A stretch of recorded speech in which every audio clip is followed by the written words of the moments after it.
All right, everybody. I came in from outside working and I forgot that I had taken venison out to make some venison jerky. A friend and I went on a little bit of a road trip a couple weeks ago and they were eating jerky and I was like, oof, I'm jonesing. We haven't had jerky for a while. Normally I make jerky out of goose breast, usually just goose breast or venison. Those are the two kind of meats, and we haven't had venison jerky for a while. Normally when I make it, I make a whole bunch and then we vacuum pack it and put it in the freezer so we can take it out. But honestly, we eat it so fast that not a lot of the time it gets frozen. So I'm making two recipes tonight. One for my friend that has no sugar in it. So it's just the cut up venison thinly sliced, as you saw, with a teaspoon, about 3/4 of a teaspoon of salt, a teaspoon of garlic powder, a teaspoon of onion powder, and a pinch of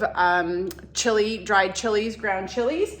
And then ground black pepper, about half a teaspoon, and mixed all that in. I added a little bit of water and a dash of soy sauce just to get some liquid in there because I'm gonna marinate it for about 24 hours. So I cut my meat fairly thin.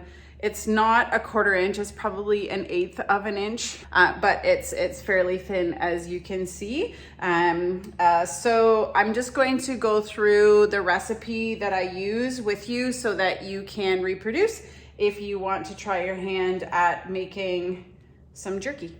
Okay, so I got all my meat cut up and there's a couple of trimmings for the dogs, so they'll appreciate that. So the first thing I do, I already got this one mixed up and mixed in, so it's already looking really good. It's already starting to kind of absorb all the flavors. This one will just stay dry like this, and I will tomorrow morning when I get up, I usually take the saran off. I'll cover it tonight and put it in the fridge. I usually take the saran off, mix it around just to make sure that everything is getting, like the spices are getting absorbed by the meat. And then I'll do it, of course, again when I get home, and then put it on the dehydrator. So this one's ready to go. The next one, this one here, I'll take you through adding the spices because this one has a lot of extra ingredients because Brian likes things sweet. So I start out with a tablespoon of garlic powder and a tablespoon of onion powder, and I'm liberal with it. Can't have too much garlic and onion. I'm just dumping it like that because it doesn't come out these holes very good. Whoop. So there's a tablespoon of onion powder. And I don't have ground black pepper, so I'm just gonna grind in a couple of teaspoons, basically as much as I can manage. The other thing I've done in the past is do fresh garlic, which is also an option. I'm just lazy tonight. So now we are going to put, it says half a cup of brown sugar, but as you can imagine, so I'm going to put that much brown sugar, and then I'm going to put the magic ingredient in, about 1/4 of a cup of our maple syrup. So there's your sweet. 2/3 of a cup of soy sauce, so I just eyeball it. I don't add salt to this one because soy sauce has a lot of salt. 1/4 cup of Worcestershire, and again, I can't get the lid off, so I just shake until I feel like it's adequate. 1/3 of a cup of balsamic vinegar, and this is what kind of helps to tenderize the meat. Also adds a little bit of sweetness. And then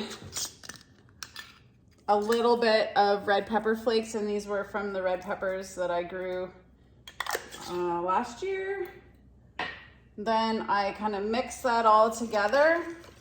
I like to mix it together first before you put the meat in, just so that you know it's well mixed, and that the meat pieces are going to kind of come into contact with all of the flavors. The hardest part about doing this is seriously cutting the meat. Take the time it takes to cut the meat. Now we're just gonna put the meat in. And we're gonna mix it around. You just want to make sure that the meat gets well coated. So you want to make sure that all parts of the meat are coated with the liquid. Gonna cover it with saran wrap. And we're gonna put it in the fridge until tomorrow morning, at which point we're gonna stir it.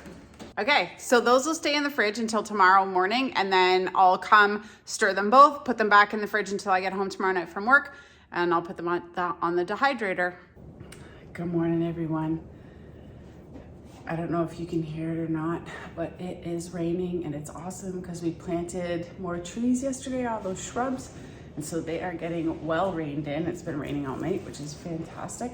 But I did not last night. I was lazy. We were out planting trees, and when I came inside, I was too tired to put the meat on the dehydrator. So we're going to do that this morning. I'm going to show you how it's done. I have the oldest dehydrator known to humans. It's over 15 years, probably older than that, and it's called the Total Chef. And it was about, I don't know, maybe 50 bucks at Walmart when I bought it. And it's still going. So we're gonna use that today, but literally all I'm gonna do is lay the meat out on the trays and turn it on. So it's definitely not rocket science, but I'm gonna show you how I do it anyways. And then all I do is let this run, and I'll come in every about 3 or 4 hours and switch the racks just so that they all get evenly dehydrated. The key to doing this is to make sure that the pieces aren't touching when you lay them out on the tray. So this is pretty tedious work, but worth it when you taste the jerky. Okay, so I put all the meat on the trays. I'm just gonna put the lid on and turn this on. And like I said, I'm gonna check it probably, I don't know, every couple of hours just to make sure things are drying the way they should, which they will. And then I'll switch up the racks, and this shouldn't take longer than about 8 hours. It's pretty quick. I did have a lot of meat left over, so I'm gonna have to run it a second time. So I'll probably have to run it tomorrow as well, but that'll be awesome because we'll have a ton of beef jerky. So I'll bring you back once it's done to show you and for a little taste test. All right, we just got in from outside. I'm gonna just check the jerky to see how it's doing. It's probably been in here for about 5 hours, and because I was outside, I didn't check it. So I have to check it now. Okay, yeah, it's totally done. Let me bring you down here and show you. So this is what it should look like. This should be the consistency. So kind of like papery, not wet anymore. So the pieces should kind of peel off nice and easily. And it should be kind of like that dry texture. So this is kind of what it sounds like or feels like. I'm just gonna put these ones in this container because I have 2 flavors in here. The one that was sweet and the one that is savory, no sugar. So I have to make sure I keep those separate. So the top 2 layers were I'm glad I actually came in at this time and checked it. It was really gross when I came in from outside. I was doing some stuff around, and then I itched the back of my head and I had a tick. So it's always fun. Ugh, so gross. If you don't have a dehydrator and you want to dehydrate things, you can use your oven, and it's very effective. It just takes a while. So I guess it just depends on what kind of energy you want to be burning. Uh-oh, this is very good. Sometimes it sticks to these.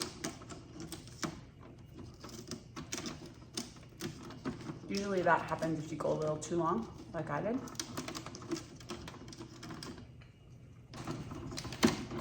A little spicy.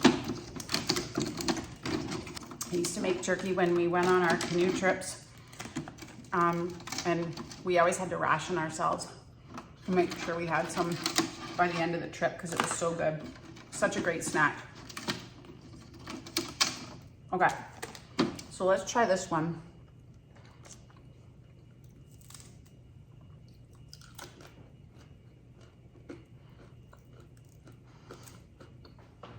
It's good.